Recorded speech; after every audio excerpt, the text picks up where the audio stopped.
So are you an artist and you're wondering, is there a logical and mathematical and accurate way to price your artwork to sell? If so, you are in the right place. Well, welcome to my studio. It's Dena Tollefson. I'm so glad that you're here today. So I'm a professional artist and I have been selling my artwork through galleries for the past 23 years, and I also do art licensing. I'm going to go step by step through a calculation of time and materials so you can see just how this method works and you can apply it to your own art practice. So let's say, for example, you want to create a 12 by 16 piece of artwork and you're wondering, how do I use the time and materials method to calculate how much the retail price should be for that piece of artwork? So I'm going to take you step by step through how that works. Well, you're going to want to be sure to watch all the way through today's video. I'm giving you some super important strategies that will help you with your art pricing and help your art career to grow. So let's say, for example, on your 12 by 16, we've got a 12 by 16 here, let's say that you are planning to frame it and you know that you're going to be needing a few art materials. So you're going to be using some paint and you're going to be using maybe a palette knife that you have, but maybe you need to buy a new brush. So in this example, how that would work is, and we'll look first here at the materials category. What we would look is, let's say that you need to go out and you've got some paint, or maybe you're going to need to go buy some new paint. But let's say that your paint is going to cost you $10 for this particular painting. And let's say that you also needed to go buy a new brush, and that brush was $12 for your brush. And you used roughly approximately $10 of paint. And let's say that this canvas that you bought here, this canvas cost you $10 to get the canvas. And let's say, for example, that the frame that you're going to use, let's say that that frame is $38. So if we add those all together, we come up and we say, okay, the cost then for this is, we have in this particular piece of artwork, we're going to have put in $70 of material. Sometimes a client might be worried about the shipping and they aren't familiar with art shipping, they're worried how much it's going to cost, and you can alleviate that by including the shipping in your art pricing model.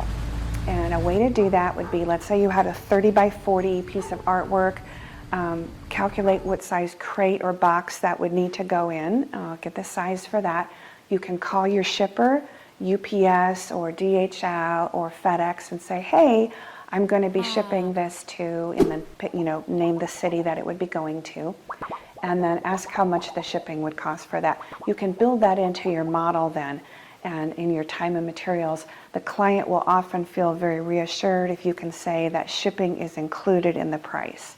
That often can make the difference between a sale or no sale. For my own retail prices, I do include the shipping in my model because most of the things that I'm sending out do need to be shipped, and I'm using these like super expensive art shipping boxes, and so I factor that into my price, so that way everything's accounted for. You can decide if you wanted to also include things like if you have a dedicated space for making art or studio rental. And then let's also say that you decide that you're going to charge, you're not going to charge the client, or you want to build the price in for shipping. And so you contact your FedEx or DHL or UPS, and you have your size of your painting and a box size and everything, and you figure out that that's going to cost you $20 to do shipping. So you want to offer free shipping in this case, and you want to factor that in. You don't have to, but it would be if you wanted to, for example, here. And let's say, so your shipping cost you $20. So your total then is going to be $90 for that piece of artwork. Your materials cost you $90. So the grand total, if you add everything together, is $90, and that would be the materials portion of the time and materials calculation in this example. And just a note too, this particular example that we're using, It may be that you didn't buy a brush, or it may be that you're doing a drawing or a sculpture, or you're working in glass, or you're using a whole different medium. This is just an example. This particular one is just an example so you can get a feel for how to use the cost. Your particular costs that you're going to put in will be specific to you and your circumstances. So now that we know the materials, now we're going to look over at our time. So you have to determine your hourly rate. What do you want to pay yourself for creating the artwork? So you might find that you want to charge $20 per hour. Or it may be that you want to charge $10 per hour, or $50 per hour, or maybe $5 per hour, $2 per hour. Maybe you want to charge $100 per hour.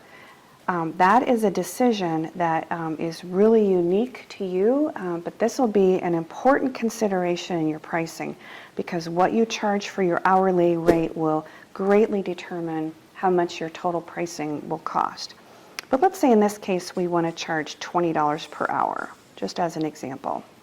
So things that you can include in your time would be preparing your space, and that might be getting all of your art materials ready, getting everything cleaned up, ready to go, and set up, your easel ready to go. If you're doing glass or clay, you're drawing, getting everything set up and ready. The actual creation time, you might have the question, hey, how do I keep track of my time? How do I know how long it takes to do that? One method could be to just keep a little sticky note and write down your start and stop times, or keep that in a journal. If you don't want to actually keep the log for one particular thing, you could kind of keep it as an average and say, on average, this is how much time I spend to make this size of artwork or this type of artwork. Or you could be very specific with it and to say, for this particular piece, I am spending, X amount of time.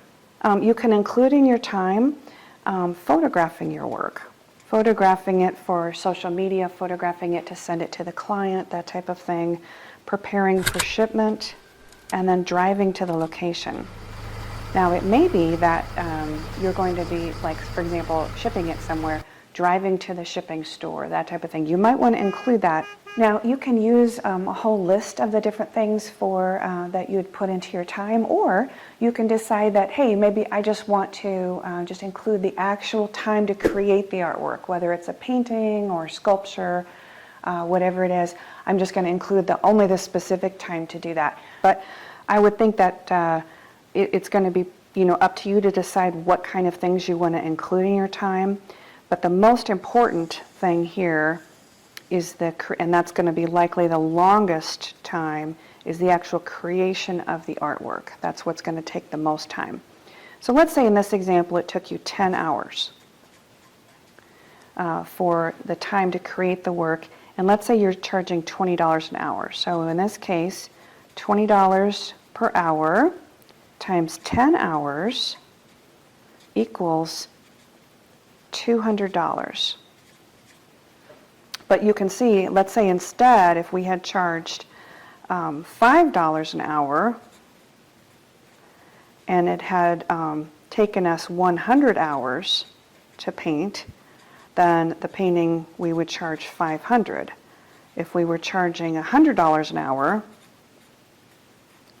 and it took us, say, 5 hours, it would be still $500. So you can see that this combination of what you decide to charge for your hourly rate and then how long it takes you to actually make the artwork is going to really determine what kind of pricing you're going to charge. For the time and materials method, you're going to be assigning yourself an hourly rate, and then also accounting for all of the materials that are used to create your artwork.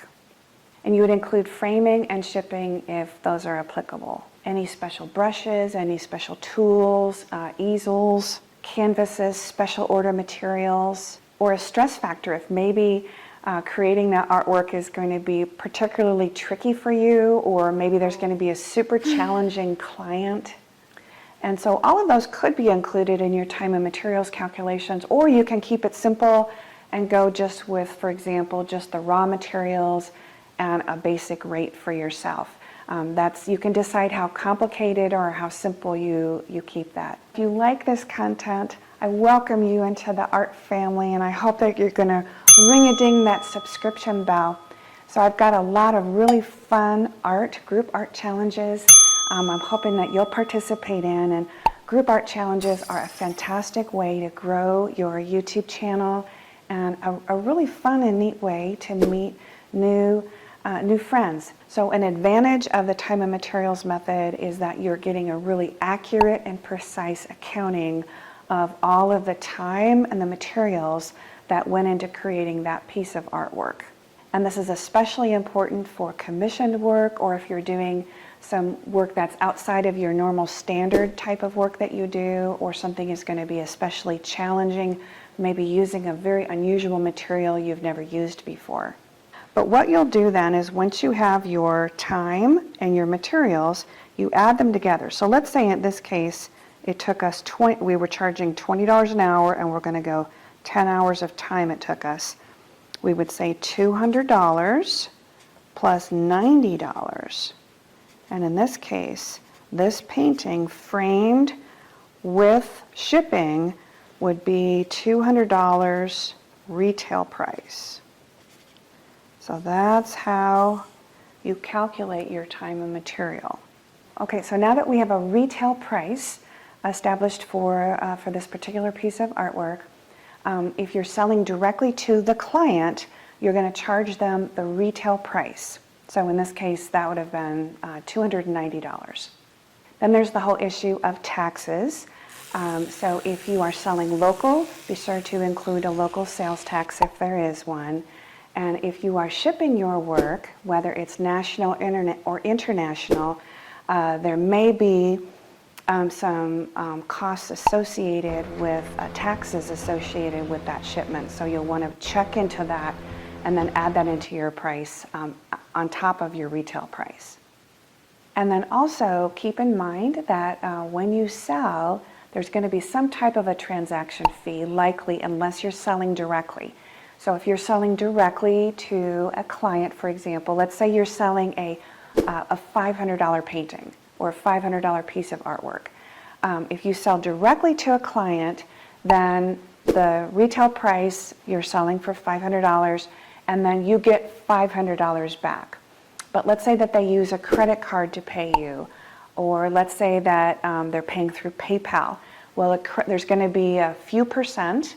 PayPal, I think, is around 3%. Credit card is going to have some type of a transaction fee, 2 to 4% typically.